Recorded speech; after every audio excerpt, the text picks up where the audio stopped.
Bismillahirrahmanirrahim. Assalamualaikum warahmatullahi wabarakatuh.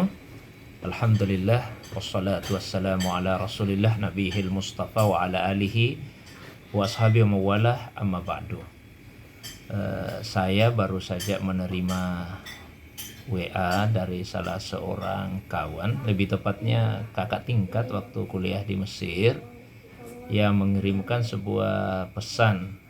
Ya, isinya sebetulnya adalah satu postingan di Facebook dari salah seorang dokter, saya tidak sebut namanya, yang pada intinya beliau menuliskan pada pesan tersebut ya, bahwa beberapa hari ini banyak pasien yang datang dengan keluhan haid yang lama dan terucap, "Dok, haid saya lama jadi nggak bisa sholat, sedih rasanya." Spontan saya bertanya, ini maksudnya dokter itu bertanya, siapa yang melarang manusia sholat saat haid? Allah tidak pernah melarang manusia sholat saat haid. Dan manusia lain tidak berhak melarang perempuan yang haid untuk sholat. Perhatikan ayat sebagai berikut. Allah berfirman, "Wasta'inu bis sabri was sholat, wa innaha lakabiratun illa alal khasyin." Dan mohonlah pertolongan dengan sabar dan salat, dan itu sungguh berat kecuali bagi orang-orang yang khusyuk. Quran surah Al-Baqarah ayat 45. Ayat yang sangat jelas.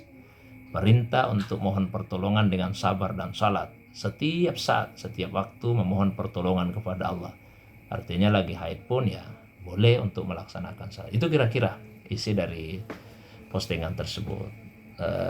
Saya diminta oleh beliau untuk memberikan jawaban dan sekaligus untuk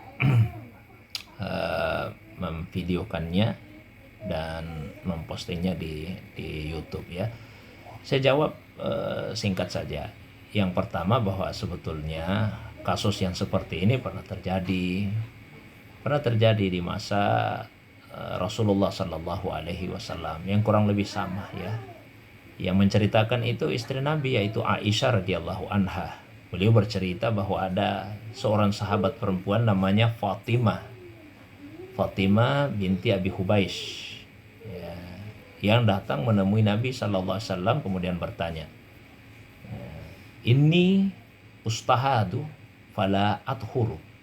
Sesungguhnya saya mengalami haid yang panjang. Fala athuru, maka saya tidak pernah suci. Apa ada ussala, maka apakah saya mesti meninggalkan salat? Faqala, maka Nabi menjawab, la, tidak boleh Anda meninggalkan salat. Inna zalika irkun, sebetulnya itu penyakit ya, dia bukan haid. Walakin, tapi yang mesti kamu lakukan adalah da'is salata, tinggalkanlah salat, qadral ayyam allati kunti tahidina fiha, yaitu pada hari-hari yang biasa kamu mengalami haid. Summa iktasili wasalli, kemudian kalau sudah lewat hari-hari yang biasa haid, maka mandilah dan salatlah. Ya, jadi perempuan ini mengalami apa yang diistilahkan di dalam fikih itu dengan istihadah. Ya, istihadah itu bukan darah haid, tapi dia adalah darah penyakit. Dan di fikih dibahas bagaimana cara membedakan antara darah haid dengan darah istihadah. Tentu agak panjang ya kalau saya uraikan. Tapi yang terpenting adalah dari hadis tadi kesimpulannya bahwa perempuan yang haid itu tidak diperbolehkan untuk melaksanakan sholat.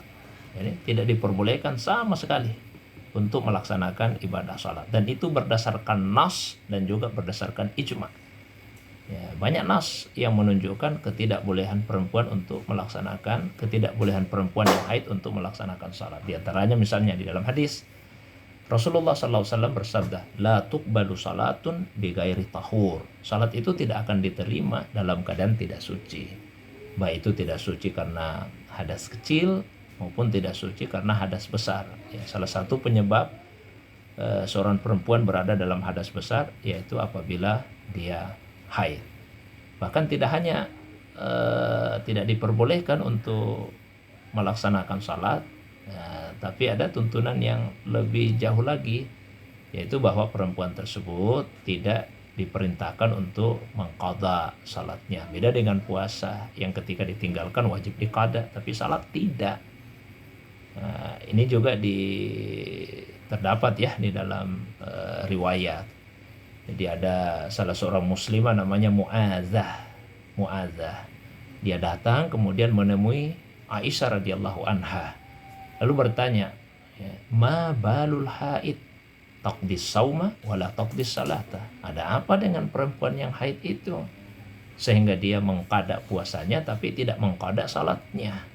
Ini Aisyah kaget ya mendengar pertanyaan seperti itu, karena sepertinya pertanyaan itu menunjukkan sikap keras dalam beragama, karena Nabi sudah memerintahkan untuk tidak mengqada salat, tapi perempuan itu seperti keberatan kalau salat itu tidak diqada. Faqalat, maka Aisyah bertanya, aharuriya anti, apakah kamu ini termasuk kelompok Haruriyah?